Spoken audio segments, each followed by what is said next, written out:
Holy cannoli, it's Sunday, and you know what that means, JFB?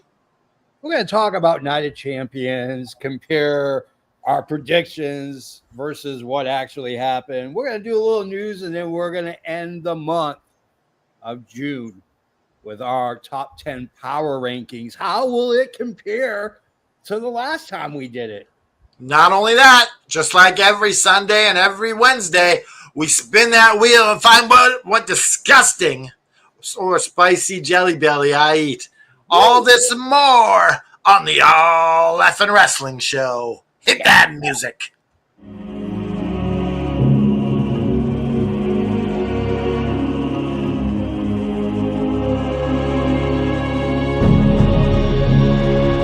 We're clear for takeoff.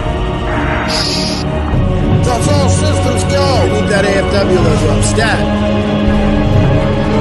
You're watching the AFW Network. Holy cow, it's Sunday. Getting ready for the start of a new week. We're climbing closer to All In. We're here to talk about wrestling. Or as Tiffany likes it, wrestling. Because we are the All Effin' Wrestling Show where we talk about all the effing wrestling. Oh, yeah, we do. We talk about it all. So, I am, of course, your chief shenanigans officer. I have shenanigans coming out of every pore. It's like Ebola. I am the JFB, James from Boston. And I am the patron saint of professional wrestling. I'm the founder of effing wrestling. I am that gingered up, bubbly son of a bitch. I'm Canada. Effing dry, damn it. Now, I got to stop adding that founder thing in there because it throws me my whole speech completely off. I got to stick to the script. So, yeah, it's Sunday. We're going to do our power rankings before we get into all that shenanigans. But Jiffy. Yeah. So, you know those clips where someone puts their own face watching something? Mm-hmm. So I did that this morning with the Ronda Rousey clip of her watching Power Slap. Yeah. Within like a half an hour, it had 500 views. Holy cow. Because that's how you have to do it to avoid copyright. You got to put your own face in there, watching it. Here's the thing. I've seen that clip several times. I don't understand this whole Power Slap thing. Like, I don't get it. Like, where's the entertainment? You know that you're getting concussions. You could blow out eardrums. If you hit it in the right area, you can kill someone. I mean, I don't get it. I don't understand the entertainment value of it. Yeah, well, what's the upside? There isn't.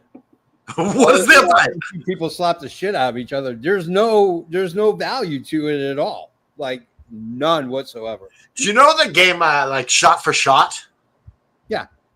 Used to like this is like Neanderthal thinking.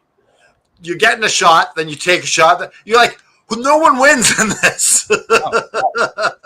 So years ago, I worked on a film set, and one of the PAs introduced this game called the Calf Slap. So you would do this. It's like the circle game where if you do the circle below your waist and somebody looks at it, you normally can give them like 2 punches. But in this case, it was calf slap. And so you would run up behind a guy and slap them in their calves. So one of the PAs who had this is back in the day before LED lights, we used to use HMI lights, which are these huge tungsten bulbs.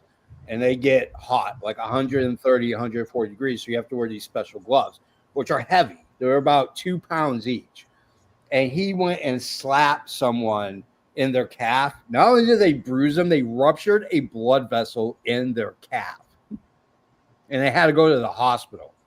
So, yeah. No one wins in these things. No, there's no winner. There's no, unless you're the last man standing and everybody's on the ground with bruised bad calves, there's no winner. But with this Power Slap thing, they're recruiting indie wrestlers because indie wrestlers are tough. Oh, yeah. But it's not worth it. No, it doesn't make sense whatsoever. All right, so let's get into the news. From the four corners of the globe, from our studios to your home, this is FNN, the FN News Network, starring Canada Dry and the JFB.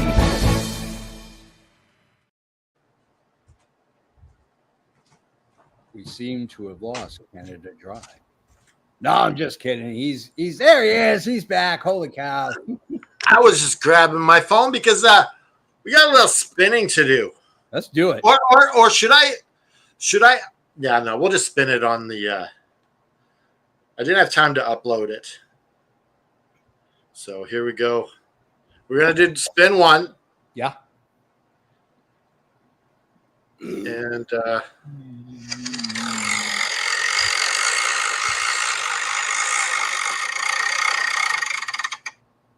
so that says juicy pear Or or booger.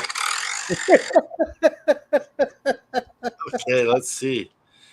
Juicy pear. Here it is. Juicy pear. there you go. Or Booger.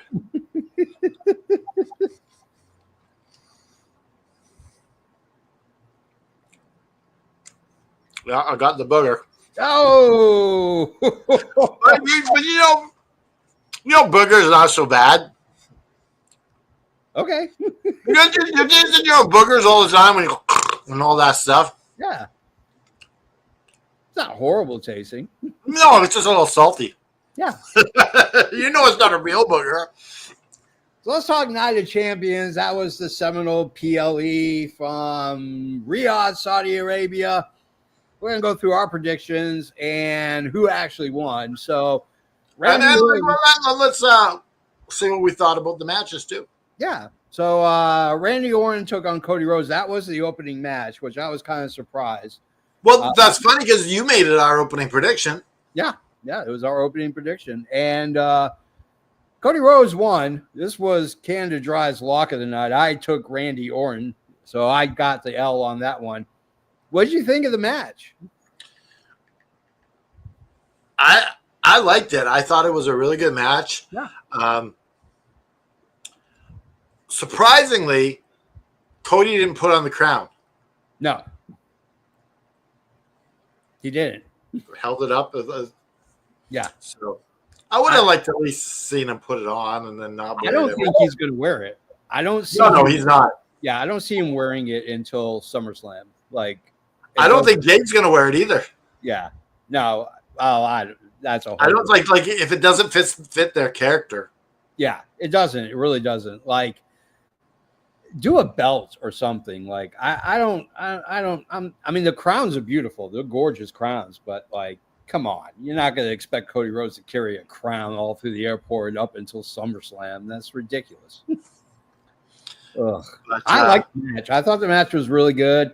It paced really well. You know, for an opening match, you know, sometimes opening matches start off slow. You want to kind of build it up. But, man, that crowd was totally into that match. Like, them singing is – I love it. I know Joe does it. EVP Joe does not like it when the crowd starts singing the entrance music, but I loved it. I thought it was great. And especially with all the lights going on, it was fantastic. So let's go to our second match. It was this is not in any specific order, but Asuka taking on Jade Cargill. Canada Dry took Jade. I took Asuka as my lock of the night. Another lock. Because Jade Cargill won with an absolutely horribly botched pin. That was horrible. And it leads to the understanding that Jade Cargill is not a good wrestler. She's got the look. She's got the persona and the personality. She cannot wrestle to save her life. What do you think? But do you think Asuka did enough to cover for her? No. Which makes me wonder, is Asuka that good? Yes. No, but if you're good, you can make the other good people look good. Yeah, but sometimes though, I mean, sometimes things just get through. I mean, like There's only so much you can do if someone botches certain things. But yeah, I mean, the problem with Asuka at this point is, she's got ring rust. She has not wrestled in 13 months. Like, that's a long ass time to not wrestle. So like she's got to get the kinks out a little bit. But Jade looked not good at all. Like the only good thing about Jade was she was dressed like Storm from the X-Men. That was the only good thing about that entire. And Noob agrees. Yeah, I mean it was botched horribly. Like Jade should be ashamed. Let's just hope she goes away for a while when she makes. So like, is she? Her SummerSlam match is against Tiffany then? Yeah. Not Io Sky. Nope. Okay. Nope. It's going against Tiffany Stratton, which I'm really worried. I'm worried for Tiffany Stratton because, I fear for Tiffany Stratton's career. But I think Tiffany is a good wrestler that can cover up some of this stuff. I hope so. I really do. I really hope. But do you think that we have a cash in? If Jade wins, you don't think we see a cash in? I don't know. Like it's 50-50. I mean, there is a chance that Naomi will come in. But like I have a feeling like Bianca Belair is going to get involved to prevent Naomi from cashing in at SummerSlam. Like I just have this. Well, like let's say Jade wins. Yeah. And then Naomi cashed in. Then you got to chase. You have Jade chasing. Yeah. Which could be interesting. Yeah. So I'm wondering how soon it's going to be before Marvel tries to sue WWE for Jade Cargill's outfit, because they're calling her Storm sometimes. Well, she was just like Storm from the 90s, like the 90s comic. Storm, are they calling her Storm Chaser or something like that? I don't know. It's going to be interesting because Marvel has sent WWE cease and desist letters because of Rey Mysterio's outfits when he pays. I know they shut down the Swiss Superman thing. Yeah. So that's why they had to change it to Swiss Cyborg. So let's go to Jacob Fatu versus Solo Sikoa. Jacob Fatu is your U.S. champion. He dropped the belt to Solo Sikoa. Both of us picked Solo. Finally, the JFB's in the win column. Yeah. There were shenanigans involved, of course.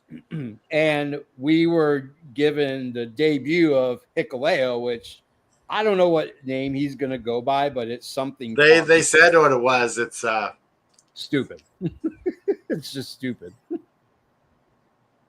Like, yeah, I like. There's too many names that are similar now. Yeah, I'm gonna look it up. I'm Tongaleo, or I don't know. While JFB looks up this name, it is Tala Tonga. Yeah, Tala Tonga. Yeah, so he is the brother of the two Tongans, Tama Tonga and Tongaloa. So he is their brother. It was nice to see him. I was kind of hoping he would go with Jacob rather than going with his brothers, but it was good to see Hikuleo. I'm going to call him Hikuleo because I don't like Tala Tonga. It's a stupid name. It's just stupid. Let's go to Rhea Ripley versus Raquel Rodriguez. We both picked Rhea Ripley. She did get the win. I did not like this match at all. Like it was all right, but it was clunky because Raquel Rodriguez Raquel Rodriguez wrestles better when she's in a tag team, not when she's solo. She needs Liv Morgan to be successful, and now with Liv being out a good 6 to 8 months, I don't know what you do with Raquel. Like I don't know what you do with her. Do you know what I was thinking during this match? It is too bad there's no women allowed in the arena to watch it. Yeah. Because like if you can have a women's match, like at least inspire all the young ladies that they can maybe do this. But no, they're not allowed in the arena. Yeah. But I didn't like the match. It was, and apparently Rhea Ripley got injured. So we'll Yeah, see. this is Halo's down for me. Yeah. There's so much better things you could have done with Rhea. Yeah.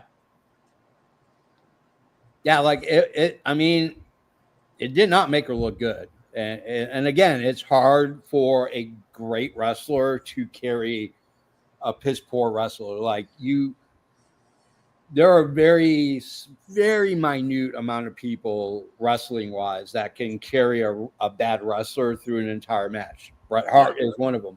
You know, he carried what's his face that made him look like $1 million, Tom McGee. So I mean, you know, like when you got guys like Bret Hart that can carry a really inexperienced or a really poor performer and make him look like $1 million, there's not many people out there that can do it. So let's go to our next match. It is Sami Zayn taking on Karrion Kross. Sami Zayn gets the big W. We both picked Sami Zayn. I thought this was a really good match. I was kind of shocked. And we had some Karrion Kross back bumps in this. Yeah, quite a few, actually. He's like, watch this. Too many back bumps, in fact, as I would say. But I was surprised that they let Sami Zayn wear the Palestinian colors again. Like, that kind of shocked me a little bit. But the fans were totally into this match. And they love Sami there. Oh, they do love Sami. There's no doubt about it. Sami is a very big worldwide sensation. Like, it's good to see him kind of going away. You know, Kevin Owens is obviously on the shelf. He's going to be gone for God knows how long. So it's good to see kind of them giving the ball to Sami and letting Sami run with the ball and see what he can do without Kevin.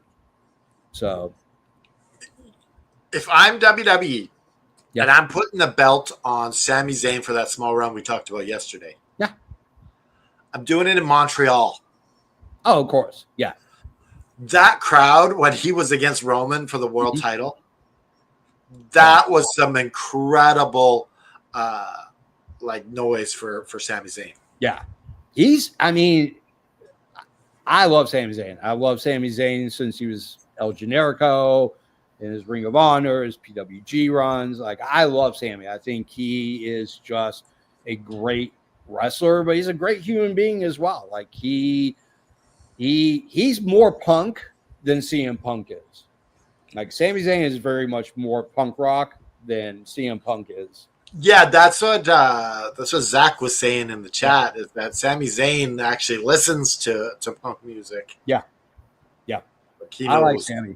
So let's go to our last match. Well, but really quickly, would you say that Sami Zayn is this generation's Christian? I would say that. Yeah. I think he's not comparable, right? No, I think he is very much on that level with Christian. Like, he's got a very unique talent. I mean, he's just very unique. Like, it's hard to pinpoint or put a finger on what makes Sami Zayn so much better than a lot of his current wrestlers that are wrestling today. But I mean, like, he made Karrion Kross look really good. Yeah. You know, like that's, you know, like when you get two guys that just really mesh with, like, I would like to see this program. Like, I would like to see another 3 to 4 matches between Karrion Kross and Sami Zayn. Like, I hope they don't kibosh it. I love Karrion Kross. Let's go on to the next match. All right. John Cena, your champion, taking on CM Punk. We both picked Cena, and that, in fact, is what happened. Cena did retain. I'm gonna let you go first because I got an opinion. You got a hot take? I got a hot take. So there was like a little tease that Cena's going back to face. Yeah. In this match. the interference, like it was not a bad match. But then as soon as the shenanigans came around, you knew it wasn't ending cleanly. No. It was entertaining for what it was. Very reminiscent of a house show. Oh yeah. This match specifically. I'm going to say this. When the best part of the entire match is Charles Robinson getting blindsided by John Cena, that's not good. That's not good. Like, I get Seth Rollins and CM Punk have unfinished business. I get it. But let's be honest. This match was slow. It was clunky. It looked like they had the entire match planned out and just went through the motions. Like, there was no emotion. There was nothing there to say, oh, wow, this is great. It wasn't. And the fact that you had Rollins and all these other guys getting involved, then it looked like they were going to hug, and Cena does his face impression where he's like, it was stupid. It was just stupid. Like, It's all very predictable. This has been a horrible John Cena run. I was right on everything, Chippy. You were, yeah. You hit the trifecta, my friend. You should have gone things. But you got Seth. You're gonna have to do Seth Rollins versus Punk at SummerSlam. Of course, yeah. You do Cody Rhodes versus Cena. Yeah. Part 2. Yeah. Is Roman Reigns coming back for SummerSlam? You think? Supposedly he is re-signed and he will be back probably by SummerSlam. Who do you match up against Roman Reigns? I think you make it a three-way between Punk, Rollins, and Reigns, because that was the current storyline for Reigns left. That would be interesting. Yeah. But or this. What about this, JP? Yeah. Night one, like since they're doing 2 nights. Night one, you do Punk versus Seth Rollins. Night 2, you do Seth Rollins versus the Tribal Chief. that would be You bad. do separate nights of them. I like that. Or you could do night 1 to see who gets to fight Seth Rollins. That's a good. I like that. I like that idea. Yeah, but it's. I have been very vocal that we're not going to see Cena lose until the end of the year.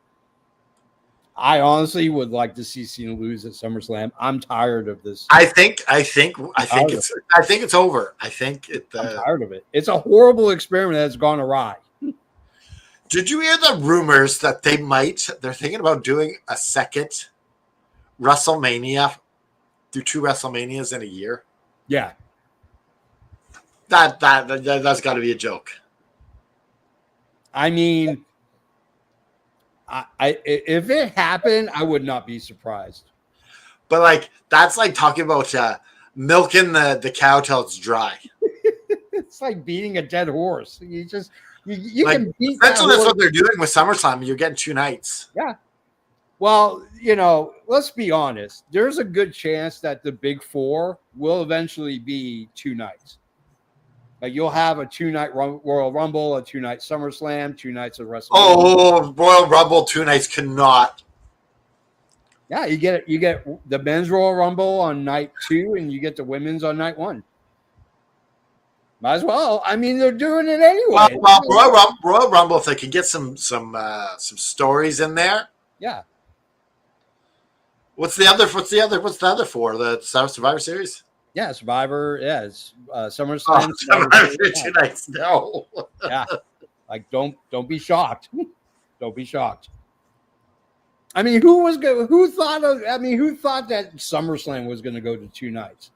Like, nobody. And then they decided they're going to go ahead and do it, and now they're going to do it for the other big 2. But essentially, when you do this, you're instead of getting a half a pay-per-view that they currently give us, you get a full pay-per-view in 2 days. Pretty much, yeah. So, oh God, let's get to news because I got quite a few news articles. So apparently, the man that's been stalking Liv Morgan is now facing federal charges. Good. Good. I agree. Yeah. Like, WWE needs to do something to protect their female wrestlers because Roxanne Perez has been dealing with it. Rhea Ripley has dealt with it. You know, Soraya's she's dealt with it. Liv Morgan's dealt with it several times. So, like, you need to do something to assure that these women are not going to get hurt because people are crazy. They are insane.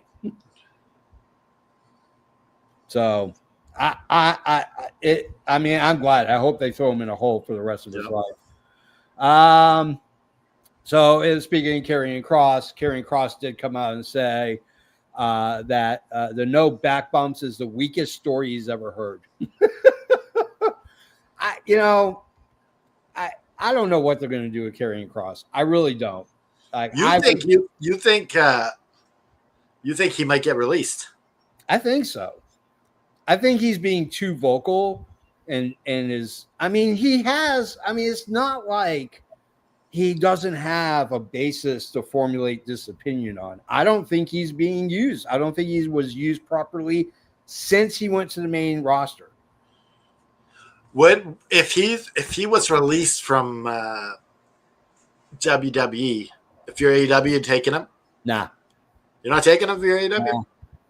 I don't see where he fits. Like, that's the thing. Like, I think we're at a point of saturation with WWE, AEW. When could you could put him with Brody and Buddy? I don't see it because he just doesn't have that. I mean, through his career, he never played that dark, evil character. He's always played that badass, kick-ass character. Like, I don't know. Like, I think, in all honesty, both WWE and AEW are at a pure saturation point. Like, people leaving one to go to another, back and forth. Like, it doesn't make sense. Like, trim your roster down and keep it nice and lean. Like, I don't think AEW doesn't need anybody else. Like, maybe an indie guy here and there, but for the most part, like, you have a roster of people that are not being used. Yeah. And it sucks because there are legit great wrestlers like Athena, Billy Starks. Like, they're stuck on Ring of Honor. And unless you're paying the $10 or $20 a month to watch Ring of Honor, you don't see Athena. You don't see Billy Starks. I'd get that Ring of Honor deal if they had more pay-per-views. Yeah. Because it would be worth it. Yeah. Like, I get the pay-per-view for free. Yeah, like Ring of Honor at this point should be used as a feeder system for AEW, like the minor leagues.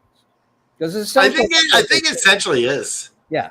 So get people who don't belong on there off of it. Get Athena off of it. And Billy Starks doesn't need to be on there. I get it. She's 19, 20 years old. This woman's been wrestling since she was 12 professionally.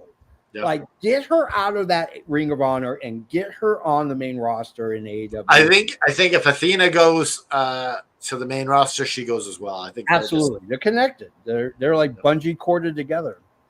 So Noob told us yesterday, but Blake Monroe, aka Mariah May, did have her NXT in-ring debut. It was a house show. The likelihood is we probably will see her either this week coming up or the week after. I'm looking forward to it. I'm looking forward to see what's going to happen because it's either going to be that she's going to be more personality than wrestler, or she's going to be way more wrestler than personality. Like, you gotta give her the opportunity to wrestle and not be there to. I don't think that Mariah May / Blake Monroe is going to be in NXT for very long. No, I don't think so either. Like, I think she's just there to learn the WWE way. Yeah. And, like, because she's got, like, the British fans love her. Yeah. And if you're ever planning a WrestleMania in the UK, which they are talking about, you want Mariah May to be part of that. I still got to call Blake Monroe yet. Yeah. Absolutely. So Rhea Ripley was on the Chris Van Vliet show and talked about the anxiety that she had going into WrestleMania 40 against Becky Lynch. You could not tell, because after I read that, I went and rewatched that match. She did not look anxious or nervous at all. She looked amazing, but she was talking about how she deals with her anxiety. She deals with it on a daily basis. And yeah, I don't see why she was. I mean, she's a freaking superstar. Like, she is as popular when she's not in the ring than she is when she's in the ring. Like, you see all these videos of her interacting with fans and interacting with people. She's freaking adorable. Like, I loved Rhea Ripley when she was in the Mae Young Classic, when they kept calling her Mini Charlotte. Like, I liked her then. I love her even more now. So, hey, you want to talk about a reunion of sorts? 3-man band reunited at Jinder Mahal's wedding. That's cool. There's a picture of them sitting on as Heath Slater, Jinder Mahal, and Drew McIntyre all sitting on a concrete bench at a church for Jinder Mahal's wedding. So I cool. thought it was really cool. They all wear turbans. I thought that was cool. Yeah. So All In is getting ready to break a huge record. Not even happened yet. So they are going to have the largest pay-per-view, non-WWE pay-per-view ever. 19,000 in North America. Yeah, in North America. 19,000 tickets have been sold. So this is looking to be a huge thing. They're estimating right now between 22 to 23,000 people in total will probably most likely be at the show, which I'm all for. I love it. I think it's going to be great. Speaking of tickets not being sold, apparently Hogan and Bischoff's Real American Freestyle, which wants to do a show where the Cleveland Cavaliers play. Now, the Cavaliers Stadium holds 13,000 plus people. The way that the stage and everything will be set up will limit it to 10,000 people. Now, mind you, this takes place in August, so we are a couple months out. But they have only sold 380 tickets. And according to Dave Meltzer, 60% of them are giveaways. They're comp tickets. I think you gotta, like, if you gotta give them all away, do it, because perception, like, you know, when you got the buskers and they're playing the guitar in front of the liquor store or whatever. Yeah. They always throw the first couple bucks in there themselves to get the thing started. Yeah. So I think, like, the perception, if you can give away all the tickets, get a good perception, you get a good start on the whole thing. Yeah, but here's the problem with doing that. If you give away all these tickets, investors and people like companies and brands won't attach yourselves to them because you're not making money. There's no but empty seats is worse. No, you're right. I totally agree. But according to Hogan, Hogan has said that he wants to run big arenas because the company deserves it. Now, mind you, that they have not once had an actual show. They haven't had a show. So nobody knows what's going on, because what they're saying Real American Freestyle Wrestling is versus what I think it's going to be is going to be two completely different things. They're talking about legit wrestlers. And I'm sitting here thinking, it's Hulk Hogan and Eric Bischoff. There's no way these guys even know what real wrestling is. The likelihood is it's going to be professional wrestling. There's going to be stories. It's going to be all predicted, and it's not going to be legit at all. I don't think there's going to be. I don't see this thing taking off at all. I don't either. And the problem is, like, the reason why you haven't sold a lot of tickets is because you haven't promoted it. You had one video with you, Bischoff, Hogan, and Izzy, what's his face, and you got 2 months to to fill up those seats. Yeah. And your biggest promoting machine, Hulk Hogan, is in the hospital.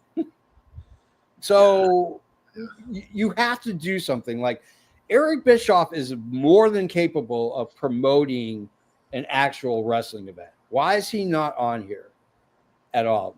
I don't get it, but this is going to be humorous to say the least. So MJF showed up at MLW as a surprise. No one knew this was Tax coming. Mystico. Yeah, against Mystico, but MJF is back in MLW, which makes me wonder, are we going to start seeing MLW guys start appearing in AEW? Because MLW right now is suffering. Like it's limping right now. You know, you don't. I would love MLW to be part of the Forbidden Door. I would too. And Yeah, really, in all honesty, you have CMLL, you have New Japan, and MLW. Like, why I not? just want to see Alex Hammerstone. I don't care about anybody else on that roster. I just want, maybe the Skyscrapers. So he went to TNA, then he went back to MLW. So, like, I would like to see the Skyscrapers. I would like to see it's Dijak and Baron Corbin are the Skyscrapers in MLW. They are your tag team champions right now. So, but I thought it was really cool to see kind of where MJF got his start. That's kind of where he hit it big. I mean, him getting into AEW is probably because of MLW. So the crowd there was pretty pumped. Oh yeah. Like the crowds look good at MLW, honestly. Oh, they do, because they don't do large shows. They do small venues, which is good, and kind of like what AEW is doing right now. So, so apparently Jericho's tour is over, which leads to a question, which was asked to Jericho, "What's next?" And Jericho said, "Hey, guess what? I'm just waiting for a storyline." Now, mind you, Fozzy goes back on tour in February over to Europe. So if they're going to get a storyline and it's going to be a decent length storyline, kind of need to bite the bullet right now and pull the trigger, because I kind of want to see Jericho back. He's been gone long enough. I think him coming back is going to just jump up ratings because everybody loves Jericho. So, all right. Are you ready to get into the main event, my friend? We are ready to drop the power rankings on you for the month of June. Without further ado, hit that music. Hit it.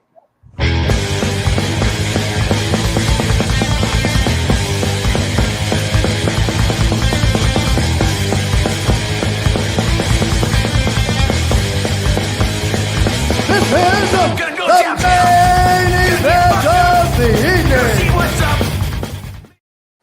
So last month, we had our top 10. We started with John Moxley with it from AEW. Yep. El the Kingo from AAA. Yep. John Cena was number 8. Mm-hmm. Jey Uso was number 7. Yeah. Jacob Fatu was number 6. Dirty Dom was number 5. Seth Rollins was number 4. Will Ospreay was number 3. Hangman was number 2. And Swerve was number 1. I think some of these people are going to be kicked off this list this week. They're going to be heaved and hoed, my friend. Heaved and hoed. So, who are you taking at number 10? I'm taking John Cena. John Cena. John Cena moves back 2 spots. Yeah. To the number 10. Yeah. I think he's still got the belt. He's still champion. He's still being talked about. Yeah. But this thing needs to come to an end. You're right. You talked about that earlier. Yeah, absolutely. I mean, here's the problem. Here's the problem with the problem with Cena is just like you had a perfect opportunity to really take a guy who carries your company when it was struggling. He took that company when it was damn near getting ready to go out of business, and he took it on his back and he ran with it. And it could have been anybody from that class that came out of Ohio Valley, but it was Cena. Cena is the one that took the mantle. He took the torch and ran. You had a perfect opportunity to really send him off in a proper fashion. And Nick Khan and The Rock and Triple H dropped the ball. And they have made John Cena look stupid. Like, he doesn't look like a champ. Like, get the spell off of him as fast as possible. Like, I don't think you should wait to SummerSlam. I think you should do it next week. This farewell tour It's horrible. has lasted so long. It feels like forever because the wrestling has not been good either. The promos have been okay, but the wrestling has been horrible. His matches have looked trashy. But you do agree he should be number 10 on the list. I agree. Yeah, 100%. This man should be number 10 on the list. Should be really technically 11, but that's all right. I digress. All right, who are you going with number 9? I'm gonna go number 9. I'm gonna go with Jey Uso. Oh, Jey Uso moves back 2 spots. Still on the list. Yeah. I mean, the problem with Jey Uso is he's not the champ anymore. He's gone. He's not the champ. It's Gunther right now. And I just don't think, like I said, I'm not a huge Jey Uso fan. I think this guy is nothing but a catchphrase at best. I don't think he's that great of a wrestler. I think Jimmy is a far better wrestler. But star-wise, you have to agree, He's huge. the fans love him. Yeah. Fans love him because he's just a word. It's yeet. And that word is so over, though. Oh, yeah. He's the number 3 selling superstar in WWE right now, merch-wise. Merchandise sales-wise, he's number 3. Like, that's huge. You know, so, yeah, I just – he's not a champ at this point. I don't know what they're going to do with him. At some point, I know they're going to put the belt back on him because they just need that star power. But, I mean, you know, you got Rollins, you got Punk, you got Reigns. You got a lot of guys that can take that mantle and run and be a better champ than Jey Uso has been. I don't think Jey Uso's title run was all that great to begin with. So, what did you think? I think they needed to. I think it ended abruptly. Yeah. If Goldberg does not win the title, I call this bad booking. Oh yeah. Because there's no need for this for Goldberg and I can't think of his name. Walter. Gunther. His original name comes to me, but Gunther. There's no need for that. Like, so I do agree that he moves back a bit at number 9. But let's get on to number 8. Yeah, number 8. Who are you taking? Number 8. He's fallen back a bit too. Seth Rollins. Okay.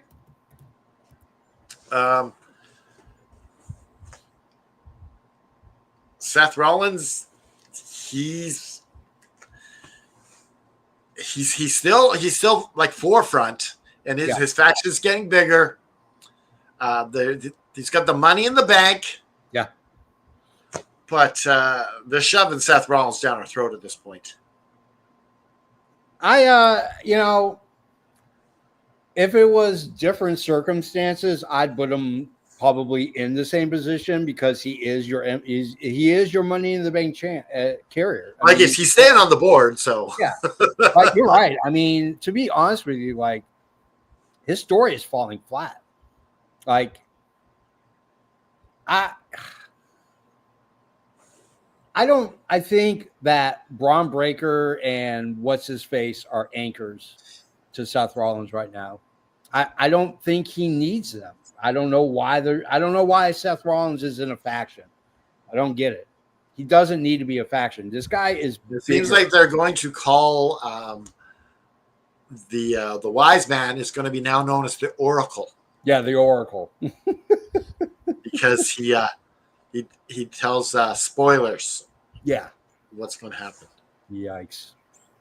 All right. Yeah. I can't disagree with it. Number 8, I think, is a perfect fit for Seth Rollins. Well, like he's still prominent, he's still a star. Yeah. But I think just fading a little bit with this storyline. Yeah. I agree with that. I agree with that very much. All right. Number 7. Number 7. You know what? I'm going to put it down. Number 7 is going to be Gunther. He is your champ.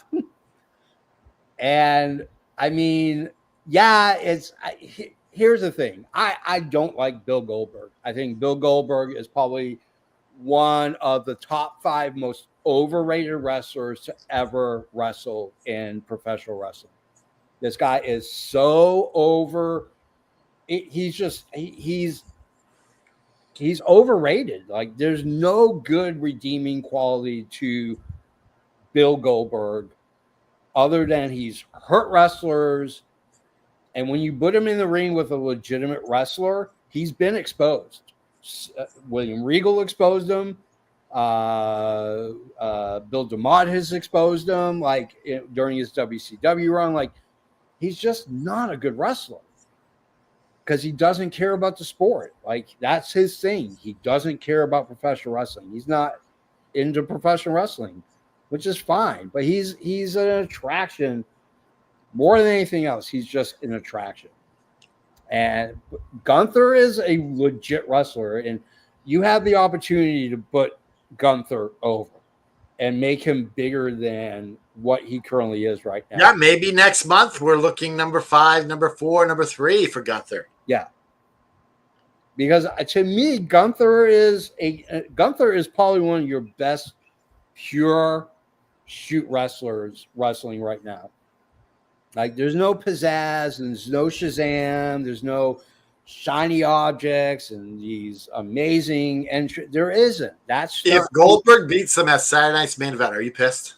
Oh, I may not watch WWE because of it until they take the belt off Goldberg. No, now if they do, that's a setup for SummerSlam. Yeah, but at that point, who are you going to put him against? Is going to be Gunther. Gunther is going to get his rematch. And I don't want to see because between 9 champions and SummerSlam, you're talking about like a month. Yeah, I don't want to see Goldberg with a month.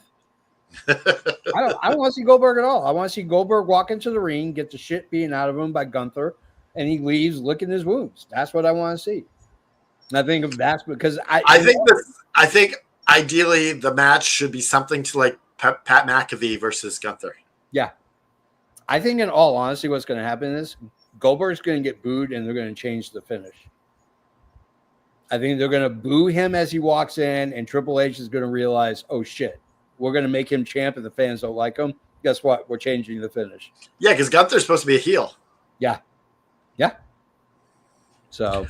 All right, so we got another spin on the wheel here. Let's do it. All right, here we go.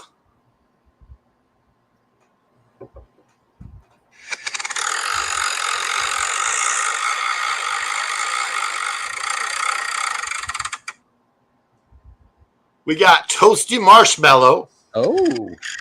Or Stink Bug. Ew. Toasty Marshmallow or Stink Bug. Ew. There it is right there. Come on, Toasty Marshmallow. I have the Toasty Marshmallow. Yeah. Anna wins one for a change. God, I don't want you to eat Stink Bug. Oh. All right, man. Who are you taking at number 6? I'm taking Jon Moxley. Okay. I think Jon Moxley, with the help of the Young Bucks, has made the championship more relevant again, and the anchor is kind of back in the boat. Yeah. And it's not dragging AEW down, all because of the Young Bucks. Yeah. And I think that him his people are wanting to see this title reign end at All In, Oh yeah. but also it's elevating John Moxley at the same time. Yeah. They released on YouTube the Revolution match, the Texas Street Fight Yeah. on Texas the AEW YouTube channel. Yeah, which is good. It's a good way to kind of, it's a good way to get people excited about this match, because while I think a vast majority of people fully understand and recognize that Hangman Page is going to beat Jon Moxley, you have to put in that sliver of question. Maybe Moxley finds a way to win. Like maybe Moxley, because I mean, here's the thing. We know this is going to be the main event. And we know that not only is it going to be the main event, it's probably going to be shenanigans filled. And it sucks because I would love to see a main event for a world championship match to actually end with a pin or a submission in the middle of the ring with no outside interference. I think so many promotions are falling back on it. And it's like going back to the old WCW NWO days where you didn't get a legit finish. Everybody screwed everybody at some point when it came to the main event. So, like, I would like to see Moxley get pinned from a buckshot lariat clean in the middle of the ring and not take it away from Hangman Page. But most likely that's what we're going to see. We're going to probably see. I also want to say that AEW is doing a great job giving away and promoting all their past matches on YouTube. Yeah. Like the Ring of Honor YouTube channel is showing all the FTR versus Dem Boys matches. Yeah. Briscoes. Yeah. Yeah. I like it. I mean, you got to get people's eyes on the prize. You got to get people to get interested in your promotion because you're running 2 weekly shows, your Wednesday for Dynamite and then whenever they decide to show Collision, and you're gearing up for the road to All In. You got to get people excited because while you're going to generate a crap load of revenue from ticket sales at All In, you need to get people that are not going to invest that $50 to watch it. I think AEW has done a good job of taking, they used to take shots at WWE on TV. Yeah. I think they've done a good job of taking the focus off stuff like that. Yeah. Just focusing on their own shit. Yeah. Well, and that's the thing. I don't know why I forgot his name, but Mankind. Mick Foley. Yeah, Mick Foley. Mick Foley has said that AEW has found its groove. It doesn't need to run large shows and large arenas, and it also doesn't need to go after other promotions, their rival promotion, to be successful. And I think he hit the nail right on the head. I think AEW has found its groove. It's found its audience. It has a studio behind it with Warner Brothers Discovery that are 100% committed to making sure that this product is available to anybody and everybody. I think that's huge because you don't necessarily get that with other promotions. So I think, having the time slot on TNT and TBS, I think is going to be a huge thing for them. And I think Tony Khan finally realized I don't have to try to take out WWE to be relevant and accepting of where they are in terms of promotions. So, all right, I got number 5. I got number 5. I'm gonna go with Mercedes Moné. We can't have no females. Huh? This is just males. Oh, it's just males. Okay. Yeah, sorry. Sorry. My bad. Man, who am I gonna go with at number 5? I'm gonna go with Dom. I think Dom. Oh, you're keeping Dom at. Yeah, Dom jumps. Actually, Dom stays the same. He was Dom number 5. stays at number 5. Um, Now, if we had a third person, yeah. we could do a challenge on this. But since there's no third person, there's no challenging these things. Here's the thing. Yeah, unfortunately, he's injured, and that kind of hurts him a little bit. But he is present, and maybe he's not having the same amount of title defenses that Gunther had, or Sami Zayn had, or anybody else that's had recently with the IC belt. But Dom doesn't really need to defend the belt every week. He's Dirty Dom. Dirty Dom doesn't need to defend the belt. You know, when I was a kid, Macho Man, I thought was the greatest intercontinental champion. Yeah. I looked at some of his title defenses. They were bullshit. They were horrible. They were bullshit. Like, yeah, count out. He lost his count out and all this stuff, but he yeah. just never lost the title. Yeah. If Macho Man can do it, so can Dirty Dom. I think Liv being hurt, hurts him a little bit.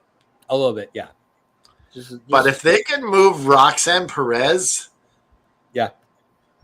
into that story, like giving him chicken nuggies and stuff like that, like Liv comes back and she's pissed.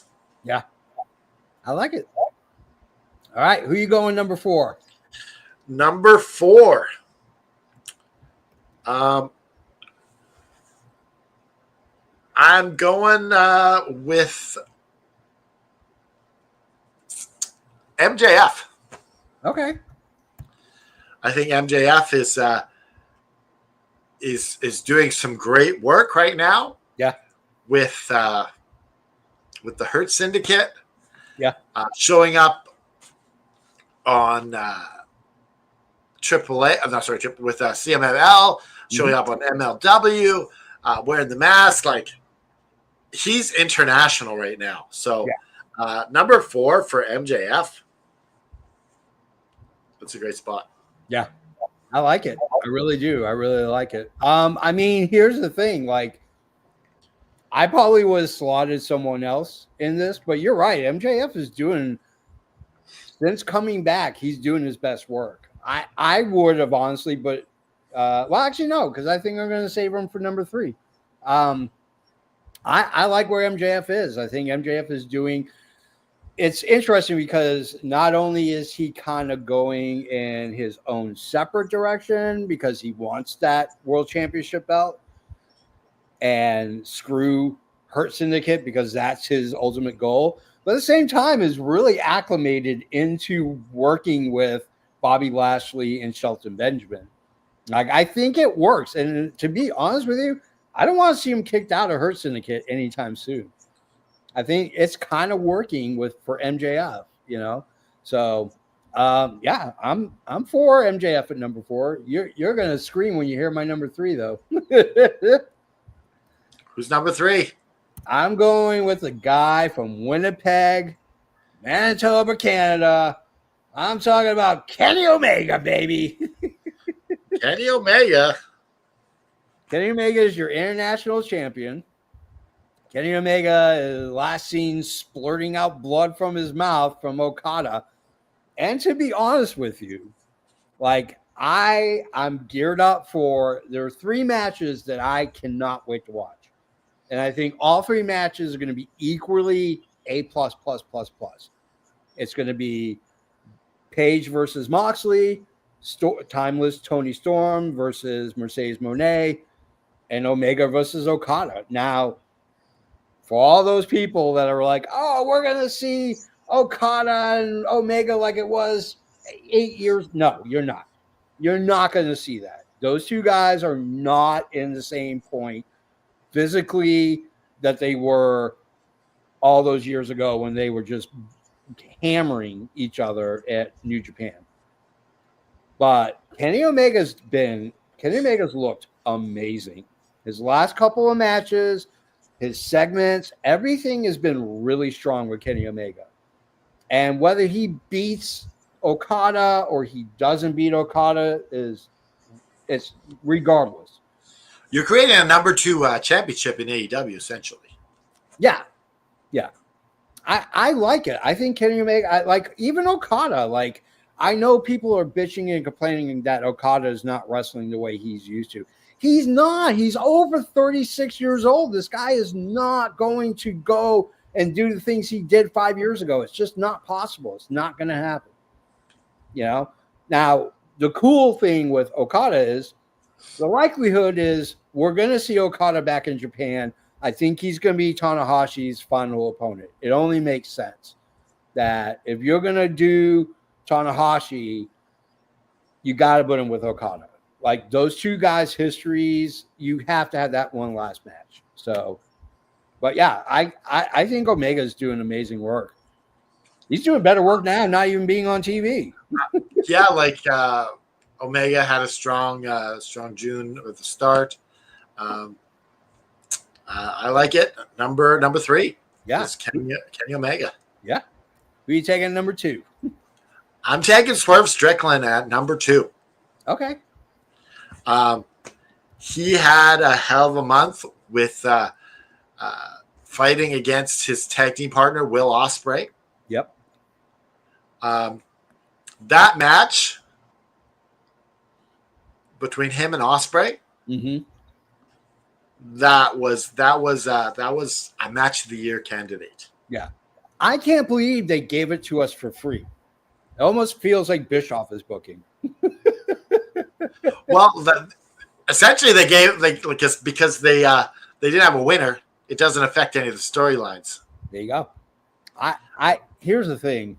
I think Swerve's 2025 might go. He should be PWI's number 1 for 2025.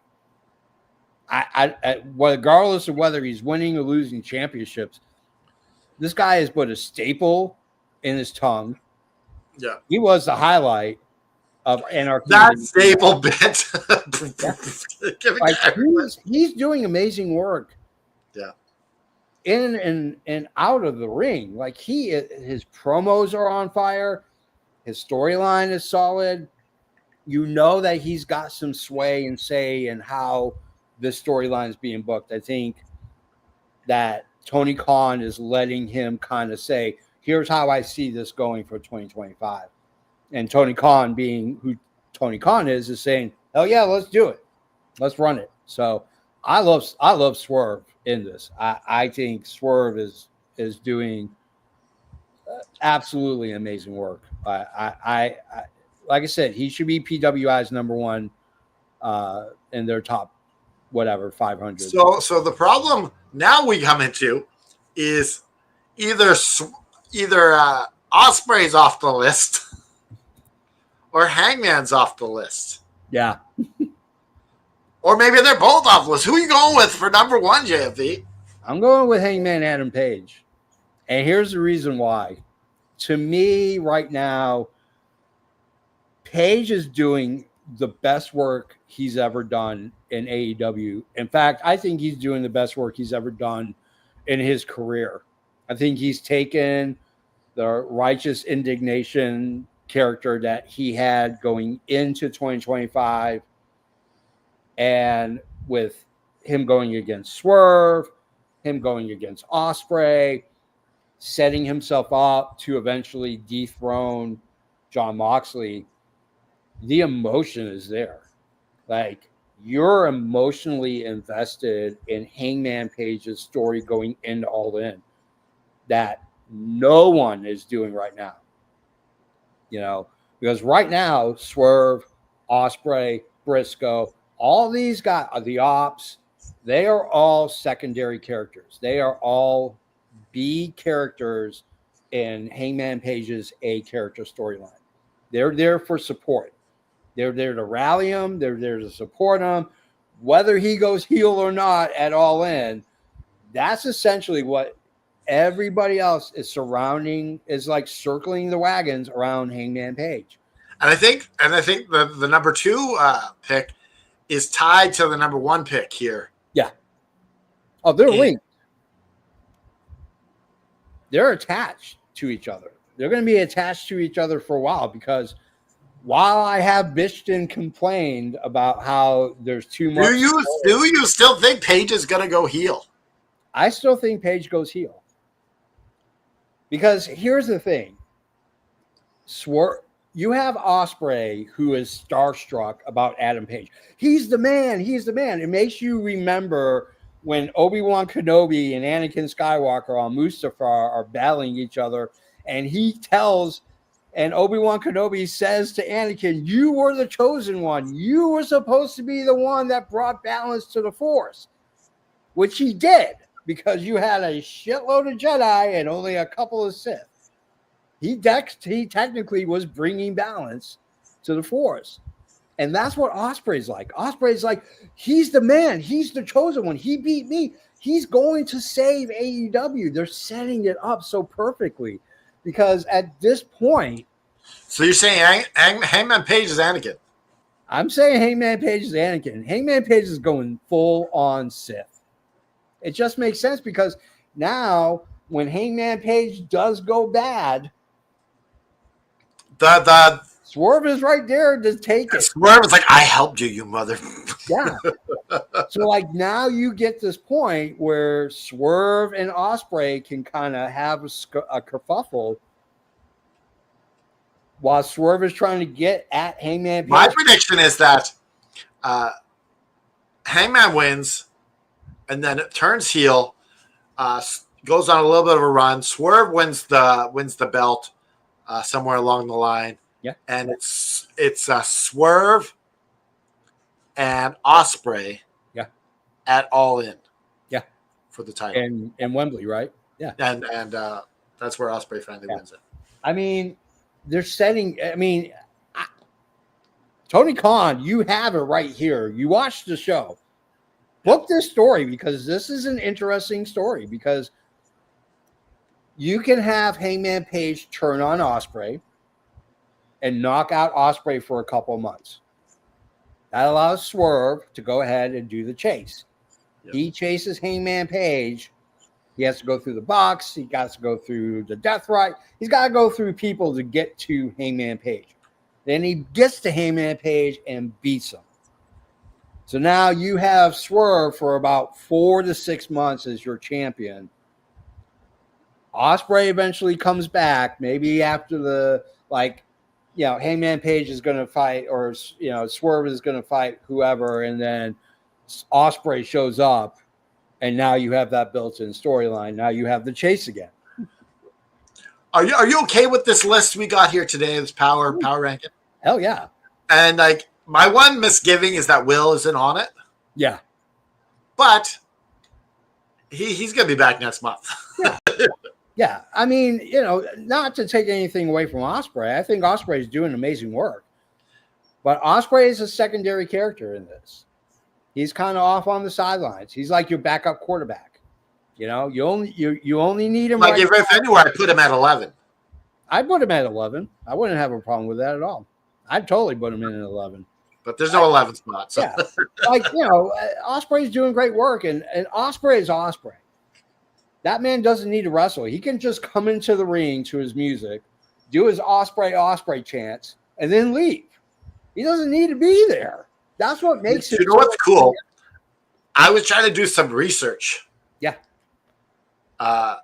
What other people are doing for their power rankings for June. Yeah. In Google, this show popped up at number 4. Really? That we're doing the month of June. I'm like, okay. Oh yeah, we'll take that. Number 4 with a bullet, baby. Yeah. I mean, like I said, Ospreay right now is secondary. It sucks because this guy should be the face of AEW, because he's basically AEW's version of Cody Rhodes. He is so white meat baby face at this point. And he's gonna simmer on the back burner until next All In. Yeah. Yeah. Which is fine. We had a big match with Swerve and Ospreay. Could they be the new EVPs of AEW? Oh God, no. It wouldn't make sense. I mean, like, I get it. Like, it's a great stipulation, and it kind of gets you geared up and ready for All In because you're invested in this. You know, like, are they going to really beat the Bucks and become the new EVPs? Like, no. But there's that possibility. That's what's so great about AEW. That's what's been so great about AEW in 2020, late 2024, going right to this point. You don't know. I was saying for months, Heyman Page is going to beat Will Ospreay and he's going to beat Jon Moxley. You all thought I was crazy. I was right because there's that chance. It's slimmest chance, but it's there. It is 100% there. And that's what makes AEW way more fascinating right now than WWE. Yeah. Like, WWE is very predictable, as well as it should be. That's their niche. AEW doesn't have to be predictable. They can do whatever the hell they want.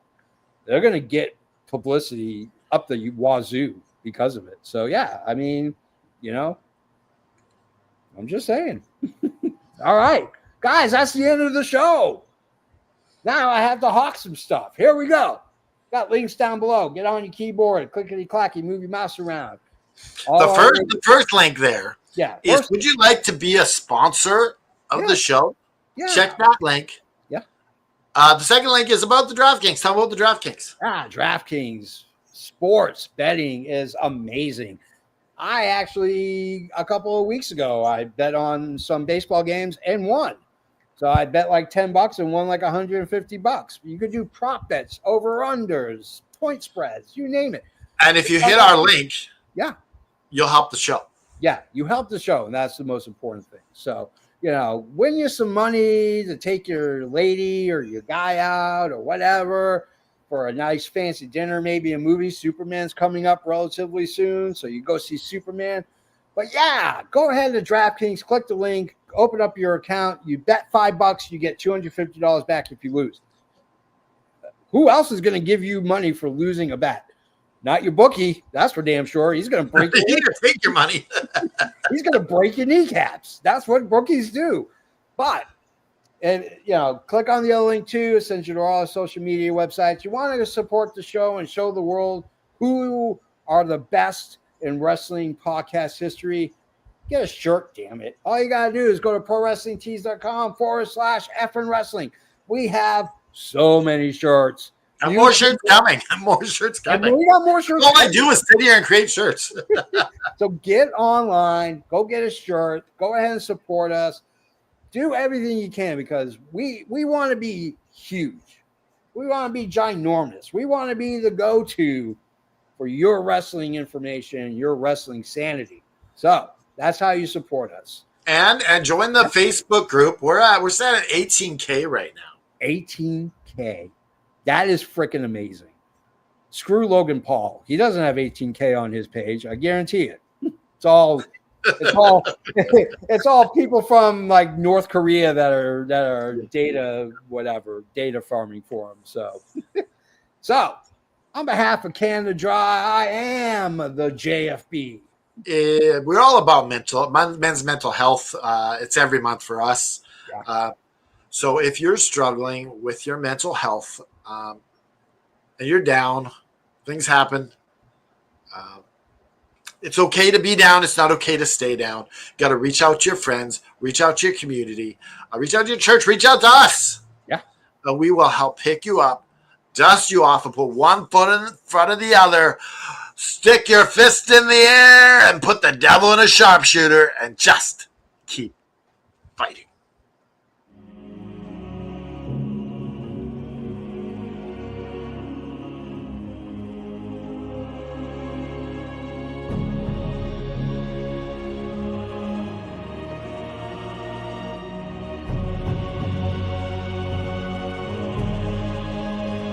Thanks for tuning in.